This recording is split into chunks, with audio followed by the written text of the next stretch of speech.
Hello, welcome everyone. Thank you for joining us for tonight's Preservation School class about the New York City Parks Department. We have another Preservation School class coming up with a location manager on July 12th. In addition to Preservation School, we have our conference walking tour on the Art of Rockefeller Center coming up this Sunday at June 25th. Please check out our website, hdc.org, for more information and to sign up. Tonight's class will be recorded and posted to our YouTube channel for previewing. You may also watch all of our previous Preservation School classes and virtual tours on our YouTube channel. If you have any questions about programming, you can contact me at marbulu@hdc.org. I want to thank the New York City Department of Cultural Affairs, City Council, and the New York State Council of the Arts for supporting Preservation School. Now I'll hand it over to Historic Preservation Officer Sybil Young and Senior Project Manager for Landscape Architecture Imelda Bernstein to lead tonight's class. Thank you. Thank you, Michelle. Good evening. I'm Sybil Young, Parks' Historic Preservation Officer, and I'm joined by my colleague, Imelda Bernstein, who is our Senior Project Manager for Landscape Architecture. And we both work out of Parks' Capital Projects Division. Imelda and I have both been with Parks for 15 or so years and are happy to be here tonight to talk to you about New York City Parks and preservation. Small side note that before coming to Parks, I started my preservation career at the Historic Districts Council. So I am very familiar with the important work that HDC does, and I learned a lot there about preservation and things I still use in my career today. So we are going to cover a broad range of topics tonight related to parks and preservation, including how we work with the Landmarks Preservation Commission, the historic resources we have at parks, how we're structured, a bit of parks history, and show you some recent projects. And this will relate to properties that are officially landmarked, but also, as you are probably aware, we have many sites that have strong design integrity and historic significance that do not have any official designation. So Imelda and I spend a lot of time working with our designers on those sites as well. Just starting off to give you a sense of how we are structured, where we physically work. Probably the two offices that have the most preservation-related work for parks are our main headquarters at the Arsenal in Central Park and the Olmsted Center located in Flushing Meadows, Corona Park. The Arsenal was built in 1851 prior to the construction of Central Park and was the former home of the Museum of Natural History. Olmsted was built for the 1964 World's Fair as the fair headquarters, and I believe was intended to be a temporary building, but we just won't let it go, and that is where you will find Imelda and I at the Capital Division. The Capital Projects Division is where all of the design and construction teams are. We have several hundred staff out here, including landscape architects, engineers, estimators, project managers, surveyors, our construction teams, and our capital contracting division. Then we have our staff at the Arsenal, which includes the Art and Antiquities Division. They oversee our monuments and public art and have a small but mighty conservation crew. Jonathan Kuhn, who heads that division, I think he was the keynote speaker at HDC's conference this year. And then finally, the Historic House Trust, also located at Olmsted, which is our public-private partnership organization, which oversees the 23 historic houses in Parks' collection. We are very fortunate at Parks to have wonderful historic resources. Our map file is an incredible repository of all park plans and maps since 1934, which all of our designers have access to. Our photo archives has a comprehensive collection of more than 200,000 images from 1856 to present. The majority were taken after 1933, and the collection is especially strong from the era when Robert Moses was commissioner. Our historic annual reports are pretty interesting documents and often reference materials purchased for specific parks, which can be useful information when it comes to restoration work, and then our property acquisition records. These are all, again, resources that our design teams have access to and rely heavily upon to inform restoration, preservation, and new design work, kind of the starting point whenever we're working on a historic park or historic building. Parks is steward to many historic properties, monuments, and landscapes, not all landmarked. We actually maintain an internal, somewhat unofficial list of sites that are not landmarked, which we refer to our legacy park sites. And what this means is that even though they're not landmarked and changes don't require a review by the Landmarks Preservation Commission, we kind of treat them as landmark due to their historic design significance. And these are flagged internally as they go through our design reviews. I think Imelda is going to show you some projects on those sites in a little bit. And then just to touch on our Forever Wild program, which is a bit of a different type of preservation, but also very important. This initiative protects our most ecologically valuable lands and is run by our Natural Resources Group. And just to pause here before I turn this over to Imelda, a lot of what we're presenting to you today is also similar to what Imelda and I do for our parks colleagues. We are fortunate to have a lot of experienced designers, landscape architects, engineers who are very knowledgeable about preservation, but we are also always getting new staff with various levels of experience. So we periodically try to do preservation training seminars to help educate everyone about the importance of preservation when approaching any project on one of our historic properties, whether landmarked or not. And I'm going to turn it over to Imelda now, who's going to talk about some of the significant design periods in parks history and what we are striving to preserve.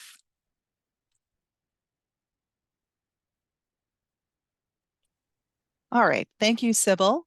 My name is Imelda Bernstein, and prior to stepping into this role, where I am working on landscape preservation, I was a designer for capital projects for the past 15 years.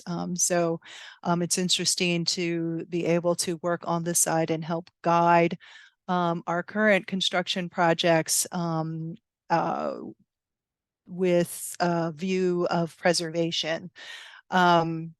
So right now I'm going to present hopefully a concise history of park design in New York City. We have an amazing legacy of open space, as well as an interesting challenge of New York being so dense and having grown so rapidly that having open space in the city has always been a challenge. So the first period that I'd like to talk about are our earliest parks from 1680s to the 1850s. This image I'm showing you is from 1852, which is an atlas of all the city parks that existed at the time. As you can see, there's, I think, a total of 17. Maybe the largest is no bigger than 20 acres, but most of them are under 10. And so at this time, the population of New York City had passed 500,000 people at a density of over 60,000 people per square mile. So it's an understatement to say that there was a real shortage of open space in the city, probably due to the rapid development over those first 200 years. And this is a brief timeline of how open space developed during this period. So starting in 1686, the city passed the Dongan Charter, which basically was the creation of open space, publicly owned public space. But the takeaway of this period of history is, again, that despite having this concept begin so early in the city's history, that by the mid 1800s, the city had very little parkland.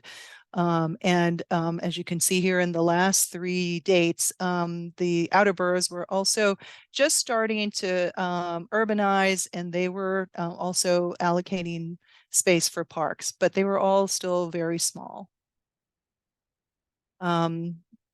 Design characteristics, and when I go through these periods, I will talk about design characteristics because it's important when we are looking at doing work in these parks through a preservation lens. What are we looking for? What are the characteristics of these parks that we are trying to preserve? So again, small parks. So Washington Square Park's 10 acres compared to Central Park at 143 acres. Sites fit within the grid of the city. Normally they're rectangles, but they can also be small triangles or ovals with entrances at the corners. The parks are symmetrical, simple. They have a central focal point, usually a statue or a fountain. And then a lot of these parks, due to their age, have been subsequently redesigned, some of them many times over. For example, Union Square, it's amazing when you see the number of changes that have happened over the past 150 years or so. Sometimes it's the trees are the only remaining features from the original construction of the park. So these trees are mature, over 100, maybe 150 years old. And then there may be historic furnishings that remain in the park, such as perimeter fences and benches, light poles, as well as monuments and memorials. This is an illustration of Washington Square Park as it existed in 1856. If you're familiar with Washington Square Park, you would see the interior looks a lot different than what it looks like today.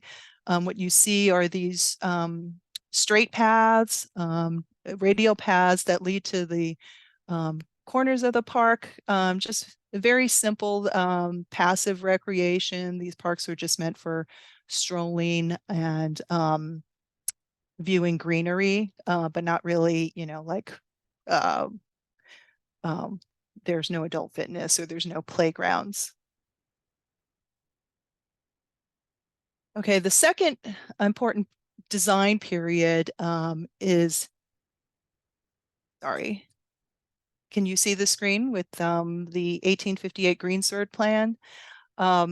This is the Olmsted and Vaux design entry for the competition, a design competition for Central Park. And this is the beginning of a very important period of landscape design and urban design, not just for New York City, but for the rest of the country, as Olmsted is considered the father of landscape architect or of American landscape architecture. Okay, and so on your left is a picture of Frederick Law Olmsted Sr. He arrived in New York, actually bought a farm in Staten Island in 1847 with an intention of just being a farmer. And within 10 years, he quickly left farming and became a writer, an author, and a journalist, documenting his travels through Britain and through the antebellum South. And by 1857, he had already been, he had somehow gotten the job through connections, largely through connections, as the superintendent of this new park that was going to be created. Central Park was not yet built, but he was hired to be the superintendent of parks. And an architect, English architect who emigrated to the United States, Calvert Vaux, was interested in creating an entry and convinced the superintendent of the park to join him and try his hand at designing the landscape, something he had never done before. And these two would go on to create an architecture design partnership where they designed many of our important parks in the city as well as throughout the rest of the country. Samuel Parsons Jr. on the right, he is the son, or his family owned a very famous nursery called Parsons and Son Company in Flushing, Queens. It was considered probably the most famous nursery in the country at the time. And he ended up becoming a partner with Calvert Vaux after Olmsted was dismissed from his position and eventually left New York City. And these two worked together to design a number of other parks and also supervise the construction of a lot of the Olmsted and Vaux designed parks. And in addition, Samuel Parsons co-founded the American Society of Landscape Architecture and was one of its presidents.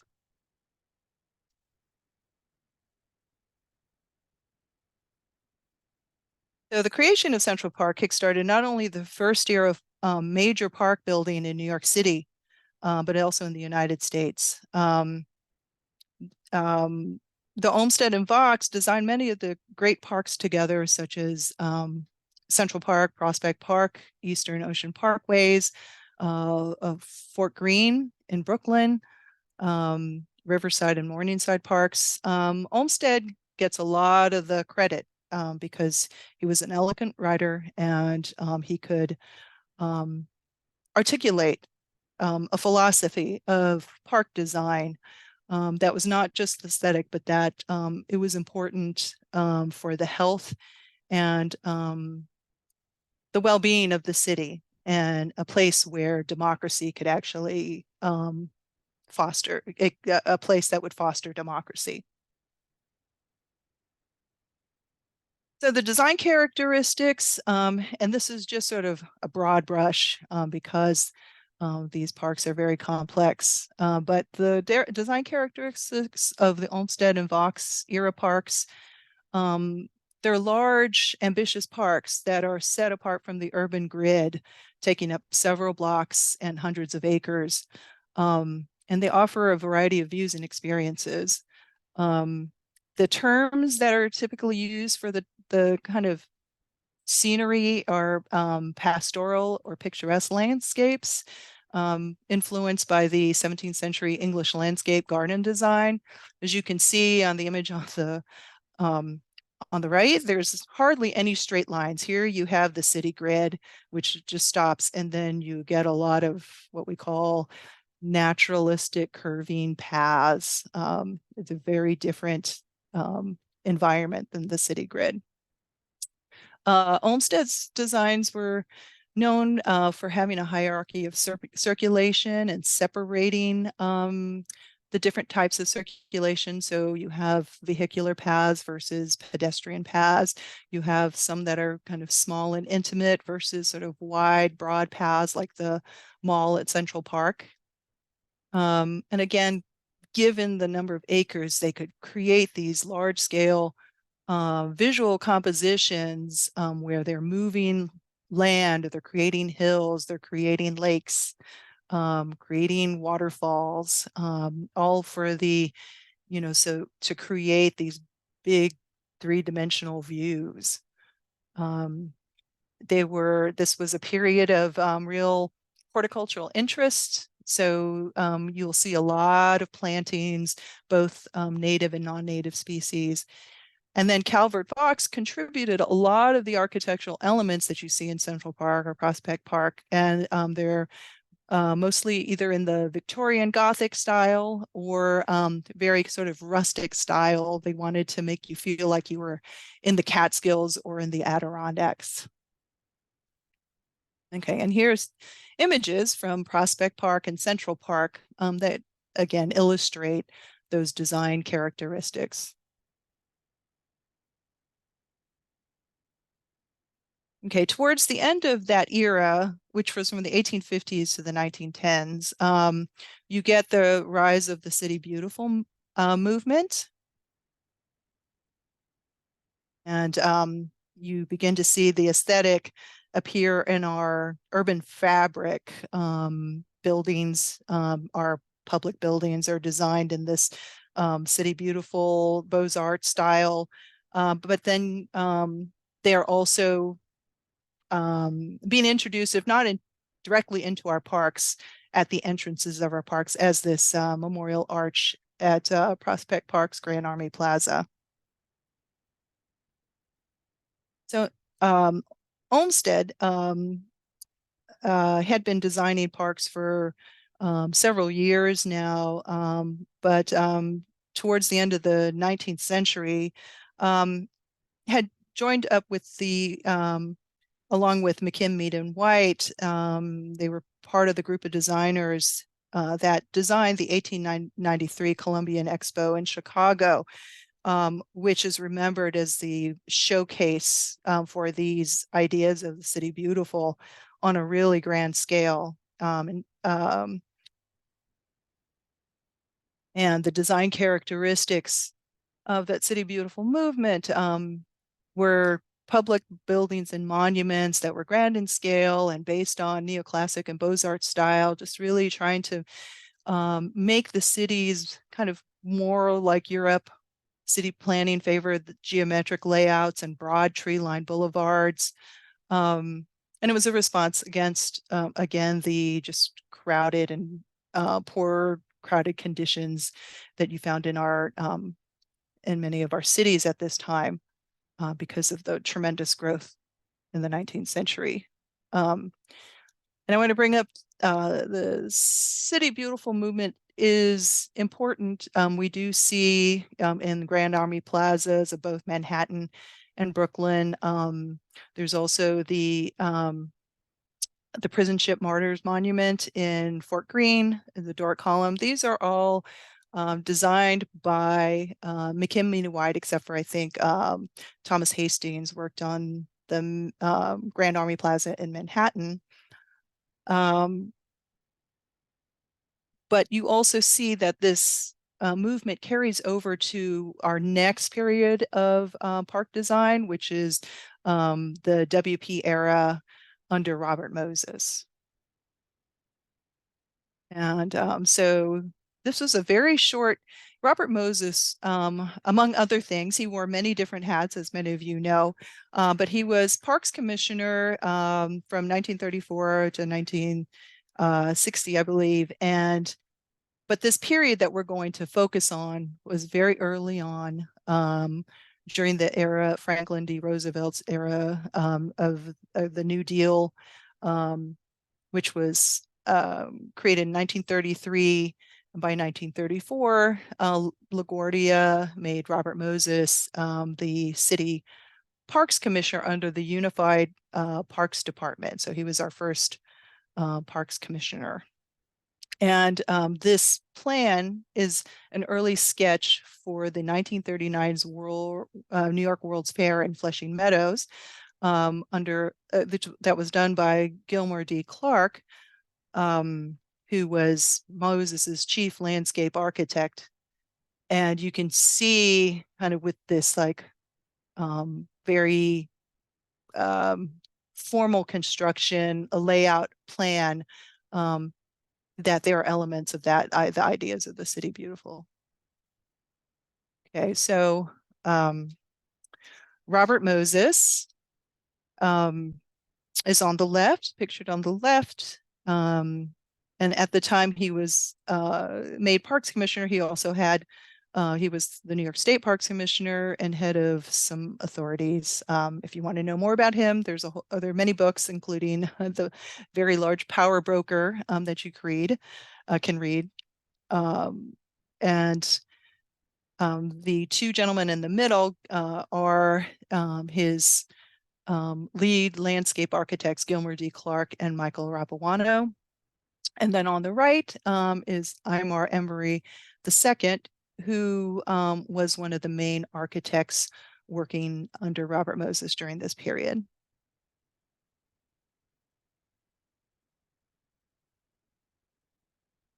Okay, so it's really amazing as I look through this timeline that in 1933, FDR creates the WPA. 1934, Robert Moses becomes Parks Commissioner. And in 2 years, hundreds of new playgrounds were designed and constructed. 53 recreational buildings were built, 10 golf courses, Orchard Beach, Jacob Riis Beach, the 11 outdoor pools with an average capacity of 5,000 people opened at this time.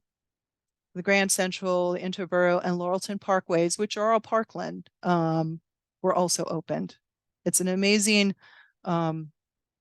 mind-boggling feat of construction. And I think the numbers were 1,800 architects, landscape architects, engineers, maybe thousands more construction supervisors, and up to 70,000 laborers, all working in this time period to build our park system, to expand this major expansion of parks.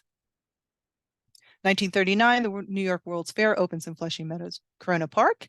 And we will be looking at a recent project that's an adaptive reuse in this park, which is not landmarked, but is, so we consider it one of our legacy parks. And in 1940, the Belt Parkway from Owl's Head Park in Brooklyn to the Bronx Whitestone Bridge is completed, almost 35 miles long. The design characteristics of this period, they incorporate the city beautiful ideas of you see in the architecture, neoclassic and Beaux-Art touches, but now we're seeing maybe moving towards more Art Deco, Art Moderne, more modern style.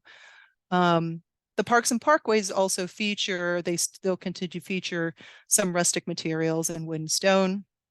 I'd like to show this plan by Gilmer D. Clark of McNeil Park in Queens. The large parks have both wide curving paths with these triangular junctions. And I think it's interesting, Gilmer Clark and Michael Rapuano also designed most of the parkways and highways in at this time in New York State. And these paths, which are wider typically than a lot of Olmsted paths, they don't really intersect. They sort of touch each other tangentially, as if not to impede motion, almost as if this was a path for a vehicle. And the plant materials, not as abundant as in Olmsted and Vaux. From this period, Robert Moses' favorite tree was the London plane tree. And so you see trees and lawn. It's kind of a very clean version of the Olmsted Park. So the playground designs from this period were mostly utilitarian, paved with asphalt, minimal planting, sometimes just trees. And the same, maybe handful of steel play equipment like slides and swings were used at every site. And so playgrounds are typically not, from this area, have not been preserved. Okay, and so some of the more monumental parks that were built during this period, including Central Park's Great Lawn. So this is to show you too that a lot of our historic parks are not, they're not pristine. They have overlays where designs, you have interventions from different periods. And then the bottom is the Riverside Park Rotunda, which shows you again kind of like a neoclassic type style, but maybe on a kind of cleaner, less ornamented style. Okay, I'm going to turn it back over to Sybil, who's now going to talk about how we design in landmark parks, and we'll go over the landmark review process. Yes, thank you. Yeah, so on to our landmarked sites and how we work with the Landmarks Preservation Commission. Parks has probably, I want to say, over 200 landmarked properties in its collection, and they fall within all categories of landmarks. We have properties that fall within historic districts, such as Washington Square Park in the Greenwich Village Historic District.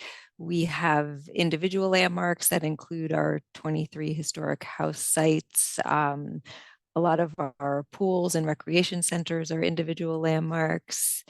We have a handful of interior landmarks, such as some of the lobbies of our WPA pool buildings. In 2009, the Landmarks Preservation Commission designated our collection of WPA era pools as individual landmarks, which was exciting. And there are 11 designated scenic landmarks, and they are all on parkland.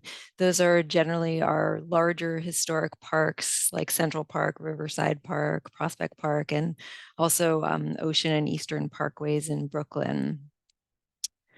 When it comes to design reviews for our projects, in general, the Public Design Commission has jurisdiction over city-owned properties, but that jurisdiction flips to the Landmarks Preservation Commission when it comes to landmarked sites. It gets a little tricky when it comes to scenic landmarks because depending on the type of work that's being proposed, it might be LPC or PDC that has jurisdiction, and sometimes both. But in general, how we work with LPC, I don't imagine is very different than any owner of a landmarked property. We generally try as much as possible to do work that fall under the guidelines that allow the Landmarks Commission staff to approve the work, both because we want to preserve our sites and also because obviously going to a public hearing at Landmarks adds time to our projects. So we use those research resources that I mentioned previously to really study the history of our sites and structures so that we have a good understanding of the original design of a site or structure and how it's evolved over time in order to inform the designs that we eventually present to LPC. This is a plan of Tony D'Appolito Recreation Center in the Greenwich Village Historic District, showing how the building evolved over time and changed to meet the new alignment of 7th Avenue. And then using our historic photographs to study the historic and existing conditions. These were submitted to LPC as part of a project when we were reconfiguring the ramp at the entrance. And again, very lucky to have that repository of historic drawings. This is a project where we were doing restoration work on one of our interior landmarks, the lobby at Sunset Park Recreation Center, and demonstrating how we're using the original drawings to inform this restoration work. Sorry, my PDF is a little slow. Sorry if you keep seeing my error message here. Just more of those original drawings being used to inform the restoration work. Sometimes we're even lucky to have original specifications from a site. Here on the left is the original painting specification for Lions Pool in Staten Island that was used to inform recent work there. And then on the right is an image from Stuyvesant Square fence from the 1980s when it was restored. And this was from the west side. And then more recently, or it's actually now 10 or so years ago, we were working on the design for restoring the east side of Stuyvesant Square fence. And there was some question about how the footings were designed, and we happened upon this photograph that helped to inform the design there and saved us from having to do some probes at the sidewalk. And during the design phase, we are often required to build mock-ups as per the LPC requirements when you're adding something to a rooftop.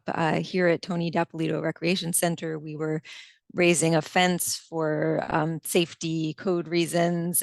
So we're showing here the height of the proposed fence.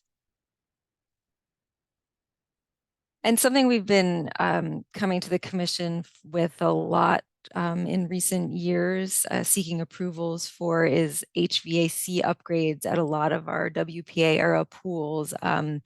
These facilities have been adapted to meet new needs. Many have been converted into year-round facilities, and they have gyms and exercise spaces inside. Some are used for after-school programs. So something like air conditioning becomes pretty essential. But these HVAC upgrades often necessitate the need for rooftop equipment. So here is again at Sunset Park Pool, where we built a mock-up for a rooftop unit to demonstrate that it would have a minimal impact on the facades, and also that we would be custom coloring it so that it would fade against the brick facade. Then once we are in construction, we often continue to work with LPC, submitting mock-ups for review and approval. Sorry, I don't know why my PDF is so slow. I'm afraid if I hit cancel, something bad will happen. Oh, there we go. Okay. And another area where we work with the Landmarks Preservation Commission a lot is with archaeology. I don't think prior to taking this position, I was quite aware of just how many playgrounds and parks are built over former burial grounds. And there are essentially three ways that we enter into an archaeological review with landmarks. The first is, if a project is landmarked, if it requires excavation, it is automatically reviewed by LPC for archaeological sensitivity. Then if we're going through an environmental review process with the State Historic Preservation Office, LPC is usually involved in that as well. And the third, perhaps even the most common, is on sites that have no formal protection, landmark status or other, but we are aware of the archaeological sensitivity. And since we don't have an in-house archaeology department at Parks, we rely heavily on LPC's expertise to guide us. So we reach out to them informally and share our plans for a site so that we can determine whether an archaeological scope might be required. All of our archaeology work follows LPC's published guidelines for archaeological work, and then depending on the project and whether any archaeology work has already been done at the site, the archaeological scope may include all or any of these phases of work for archaeology. And here are just two examples of where human remains were found on sites during construction projects, and then these remains were reinterred on the sites once construction was complete. We also recently had a project, not landmarked, but we were aware of its sensitivity as a burial ground for free enslaved people of African descent at Sankofa Park in East New York, Brooklyn. And this is an example of where we worked with LPC informally on our archaeological scope. And in this case, the archaeology really informed the design of the project. Sorry, I'm not advancing now. So on this site, in our pre-design phase, we had archaeologists complete a documentary study of this site, which identified the location of this burial ground that we were aware of, and they completed archaeological testing, which confirmed the findings of the location of the burial ground. And in, I think it's around in the 1950s, a playground and basketball courts and handball courts were built over this burial ground. And you can see here the existing conditions, and then in yellow is the burial ground footprint. So this archaeological research really allowed our parks design team to develop a more sensitive design for the site, one that no longer has active play over the burial ground, but has more of a contemplative, quiet memorial space on that portion of the site. And now I think that's the end of mine, and Imelda's going to take you through some recent projects. Okay. So I hope to, within the next 15 minutes, go through a couple of sort of general design considerations that we have when we are looking to do new work in historic parks. I'll try to get through 3 projects. Hopefully we can get through them all, maybe 2, but I'll try for 3. And I think I'm also experiencing the same slowdown in our network that Sybil, so please bear with us. So these are a list of design features that we consider, that are important in terms of landscape design in our historic parks. A lot of them are similar to if you're looking at historic buildings. Some may not be so obvious, such as the importance of landform or water bodies in the design. The preservation of views are very important. So we have everything from, a view that you have when you stand at an overlook. So we want to preserve that landscape, that view. We have what you'd probably recognize are what we call allays. There's sort of these axial connections, the straight wide paths that are framed by trees on both sides, and there's usually a focal point at the other end. So we want to maintain those open views. This is something I wanted to share with you because this is kind of the nitty-gritty of, for us, tree planting, which may get overlooked when thinking about preserving a design. The way that trees are planted are very important because they really can create the kind of views and the kind of space that you see in the Olmsted of Vaux, as well as the Robert Moses era parks. So over here, this diagram shows what we call our existing trees in this kind of muted gray-green. And if you were to plant new trees, such as the ones that are highlighted in a brighter green, you would want them close to the edge of the existing trees, maybe in groupings, but everything should read together. On the right, this shows you how not to plant the trees, which is in the middle of an open lawn, in a row, spaced evenly apart. So that destroys the space that was created by the lawn with the woodland edge. The contemporary considerations, we have to balance preservation while serving the public's current recreational needs. These are public parks. If a landmark building, the exterior is preserved, but the interior can be adapted to new needs. How do you do that in a park, which is kind of all exterior? So we have compliance with current regulations, the cost of the materials, the stone, the granite, also the specialty craftsmanship, such as carving, metal or stone. We want materials based on the current realities of maintenance that are going to last. We also want to have parks that help to mitigate the effects of climate change. So we are trying to preserve our trees, which mature trees have tree roots that extend way beyond the canopy of a tree. And, so that limits what we can do, the kind of work we can do for materials that are underneath those trees or above the tree roots of those trees. And we're looking at, managing our stormwater runoff, reducing hardscape, all these things that will help mitigate climate change. And then also, you know, these parks have history. They've been redone many times.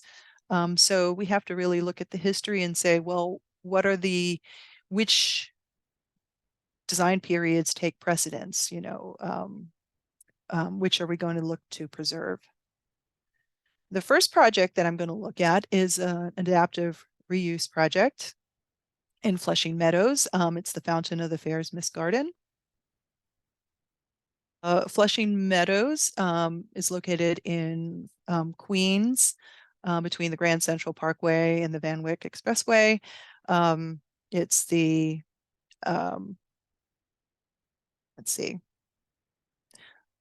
I'll just move on here. The original, before the site was developed for the 1935 World Fair, it was a tidal estuary, and was known to all readers of Great Gatsby's F. Scott Fitzgerald's Great Gatsby as the Valley of the Ashes. The Brooklyn Ash Removal Company leased the land from the city because it was wetlands and not considered desirable land to develop at the time. And here they dumped the city's coal ash. And 1939 World's Fair took place here under Robert Moses, and who developed the site for the fair. These are pictures of the famous Trilon and Perisphere. And then again, the Second World's Fair took place in 1964. And sort of the layout of the 64 World's Fair is what you see in the park today, except for a lot, all these structures, all these pavilions no longer exist, with the exception of the Queen's Museum. And the Unisphere, the central fountain of the Unisphere, of course, is kind of the de facto symbol of Queens, is still there. And as you can see, enormous water features at the site. I threw this slide in for fun. After the first World's Fair, Flushing Meadows was considered for a time would be the future home of the United Nations. And this rendering illustrates Gilmer Clark's plan. The General Assembly was already meeting in the building that is now the Queen's Museum, and most of the delegates and staff were housed nearby in Parkway Village. This changed when in 1947, John D. Rockefeller offered 17 acres on Manhattan's east side for the site of what we know as the UN. Okay, so the Fountain of the Fairs is located between the Unisphere here on the left and the Fountain of the Planets on the right.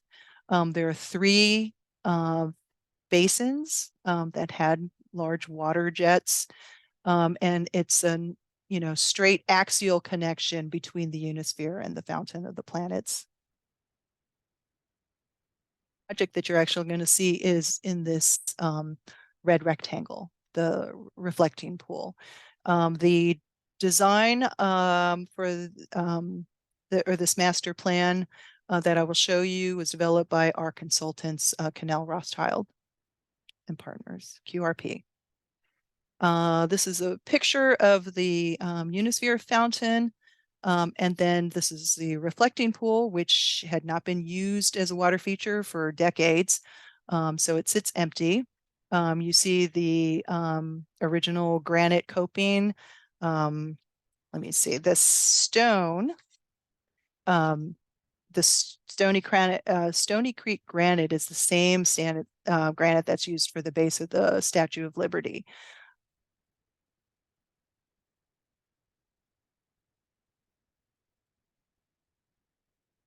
Okay, let me just go back to this picture.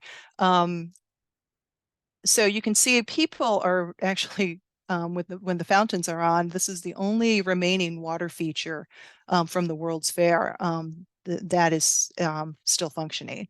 And so people are drawn to the fountains when they're on. You can see this, you can imagine the enormous pressure that forces the water up through these jets. And so it's not a safe condition for people to be, going through the fountain. So because the space is open and empty, you see park users using it for other uses, a pickup soccer game. This shows the tree alley on either side of the fountain, and these are mature trees with nice shade.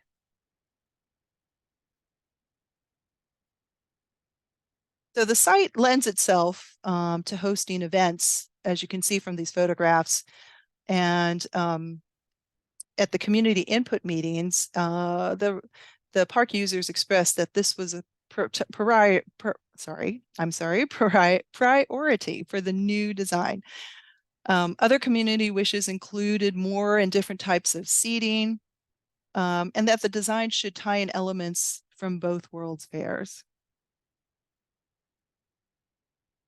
So the master plan shows you that now these will not be these huge basins, but they have new uses. This will be a mist fountain, which I will show you.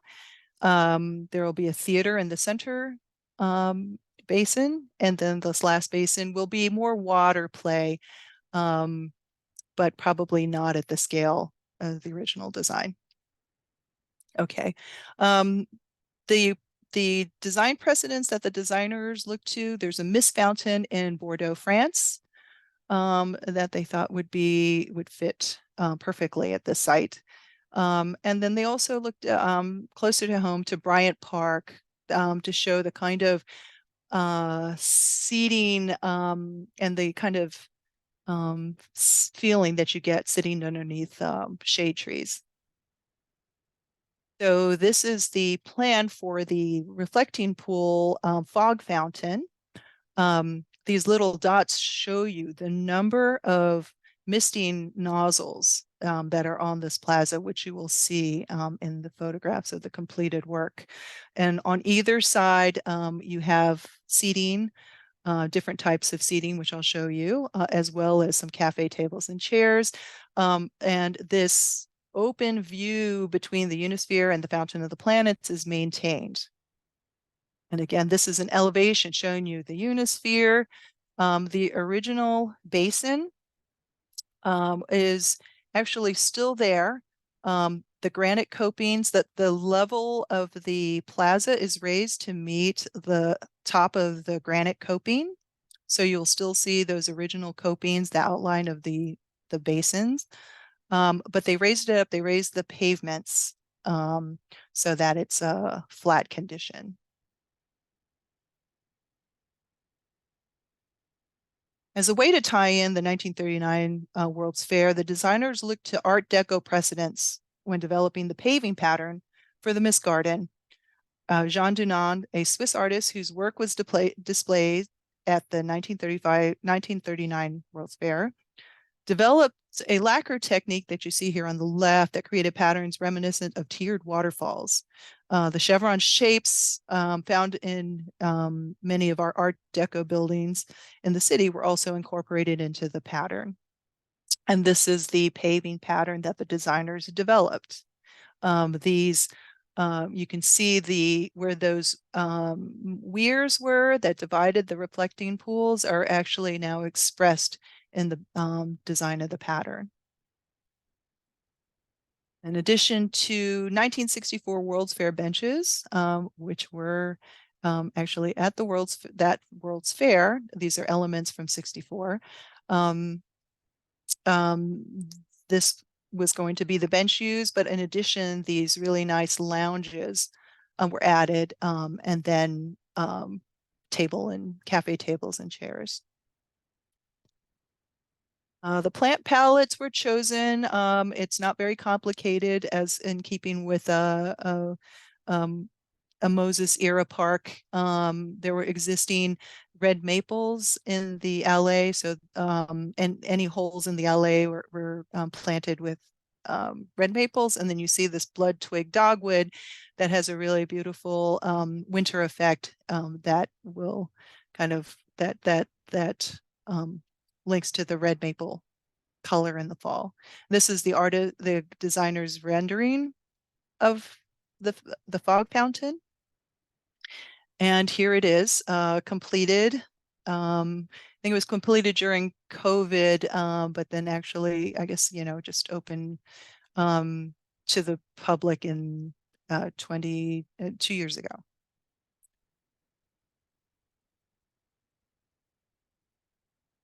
And again, so instead of those huge jets that you saw in the historic photos, these misters, even though there's so many of them, they create this beautiful effect.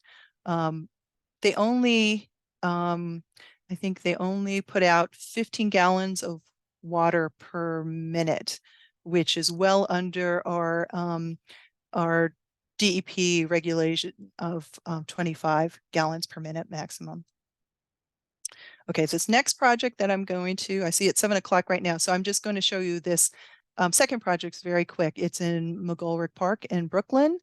It was originally called Winthrop Park, and this structure you see here, the center pavilion, is actually a landmark, but the park itself is not landmark. This is a picture of topo that shows the original design. This is very typical of Brooklyn Parks. You see the symmetrical design with an overlay of this kind of curved walking path around the center. And a playground was not part of the original design, but one was added in 1964, as you can see here on the right. And again, this shows you how this like radial connections were very important to the design of the park. In 1995, the playground was reconstructed and that axial connection was removed. And instead, I guess the designers wanted to introduce more trees and a more sort of like, naturalistic, a more organic form to the playground. In 2016, the playground was redesigned, and the designers thought that they thought it was important to bring back that axial connection. Now this path does not go all the way through the playground. There is still a plant bed that creates a barrier, and that's important to our current thinking about playgrounds, where we like to separate this use and keep the children at play separated from other people using the park. However, the visual, because the two trees that are here don't block the view, so that when you're in the playground, you will still see the open view from both sides. This is a picture of that access being restored in construction, and there you can see the landmark pavilion in the center.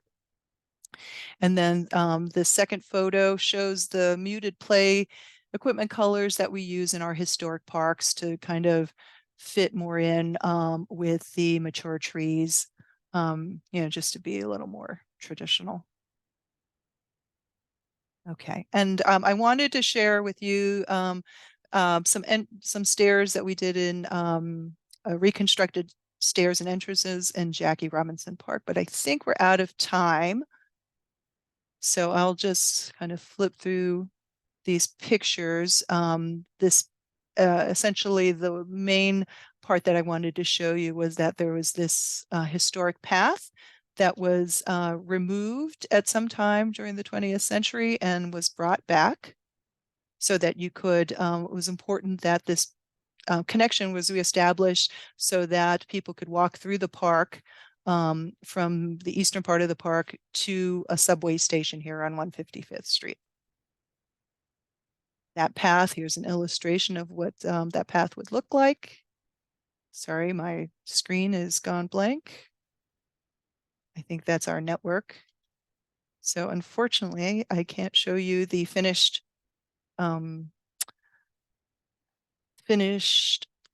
completed photos of the project. So I'll stop it here since I've completely gone blank. And I just want to say thank you for joining us for this presentation. And I guess Sybil and I can take any of your questions. Yeah, there's at least one question in the chat I see, which hopefully everyone can see, but it's a question related to whether Parks knows how many scenic landmark applications that deal with parks, parkways, or parklands have been placed into LPC, noting that Eastern and Ocean Parkways were approved back in the 70s, and it's been quite some time since a parkway was given this designation. So I guess the question is, has anyone nominated them to landmarks as scenic landmarks? I don't know that the answer to that. I mean, landmarks would probably have more information on whether they've been submitted by the community, or because that's generally how it happens, is the landmark process is to submit, I can't remember what it's called, but it has a specific name when you submit a request for eligibility or something like RFE. that, or evaluation. Is Yes. that it? We're trying to go through that process. I'm Oh, sorry, sorry. you're muted. Can we unmute you? I think I'm unmuted. He's not unmuted on mine. I can Yeah, hear him. Sybil, I can hear him. Oh, Okay. it's me. Hi. Wait a minute. I'm sorry. No, that's sorry. me. Yeah, I apologize. I think that we're having, like, the agency likes to do work on the network after hours, and we kind of hit it perfectly here. Yeah. Well, can you hear me, Sybil? Yeah, now I can hear everyone. Okay, okay. Then go. Yeah, so I think as I was saying, it's that request for evaluation that goes to landmark. So I'm not really sure if others have been nominated by. Sure. And I just asked the question because I know there may have been some coordination with Parks in that process. So I just wondered if anybody knew of it, because I represent Friends of Mashalou Parkland, and we were one of the awardees for Six to Celebrate under HDC, and they're going to be helping us in putting up application for making our parkland a scenic landmark. And we know there's a whole process. And I just wonder, because the only ones, there's very few, and I get a little scared because 70s were the last Ocean Parkway and Eastern Parkway, and what are we up against? So I'm just trying to get a feel for it. So that's why I figured maybe Parks might have caught wind of anything that's been in the past, put up to LPC for RFE, request for evaluation. That's all. Yeah, it hasn't come to us yet. I know that they did recently designate not a parkway, but Coney Island Boardwalk was recently designated another scenic landmark. I've That heard of that. was just a couple of years ago. So they're still doing scenic landmarks, but yeah, that one hasn't specifically come to us yet. Thank you. Yeah, I just wanted to get a feel, see if if there was anything that anybody knew of, like, hey, you might want to, that kind of thing. Sort of piggybacking off of that, how much are you guys involved in that process? Like, if the RFE is sent into LPC, do they then come back to you for the research or surveys or your input, or does it kind of go through and then they let you know? Yeah, no, they usually keep us in the loop on all of that, and we do work with them a lot in providing, documentation they might need, and kind of getting a full understanding so that we know early on, what they are calling out as the significant features and what, so we're really ready when the designation happens to know, thinking ahead if we have projects for a site that it may potentially become a landmark soon, that we're really aware of, what they will be looking to preserve so that we can plan for that sort of thing. So they do loop us in early on in the process, and use a lot of our resources that I showed earlier, because we do have a good collection of those resources. Okay, great. That's good to know. Do we have any other questions? You can put them in the chat, or if you'd like, you can unmute yourself.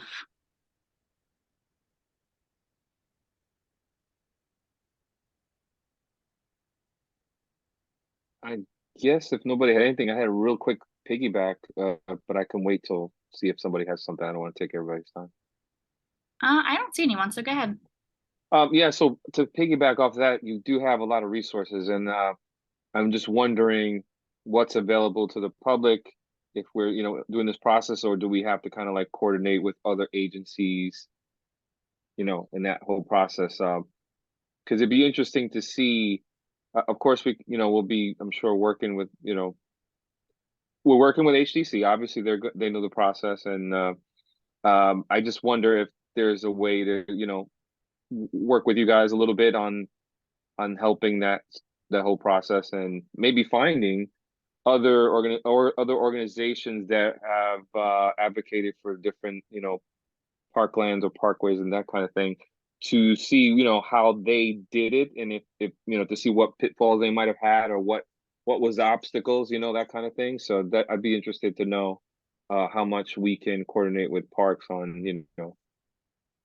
doing that, finding out what has been put out there, so we don't kind of we fall in the same, pitfall or whatever, if that makes sense.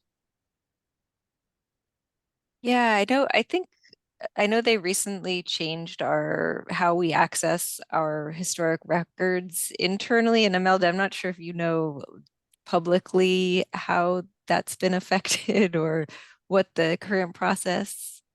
Sure.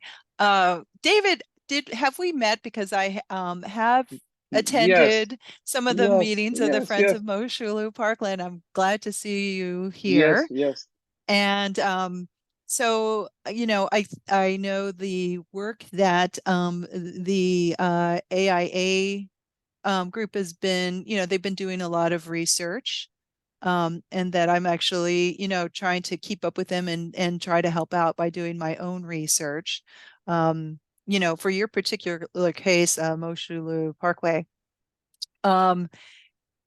it's Sybil mentioned that we seem to, because of our process of digitizing our materials, we still have we have some holes, some gaps in our collection right now that are sort of in between being digitized, that we don't have access to. So I seem to have found at least our internal materials for that property.